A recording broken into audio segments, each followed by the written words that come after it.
the B-5NK, a specially designed torpedo between the wheelwells. These aircraft, known as horizontal bombers, came down on the United States battleship. They dropped first one, then two, then three of those torpedoes into the side of the Oklahoma. That great ship exploded, rolled over on her starboard side.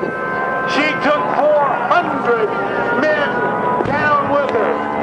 It was December, near Christmas, before they got all of the bodies and the survivors out of the Oklahoma. High above, the IGD-389 bomb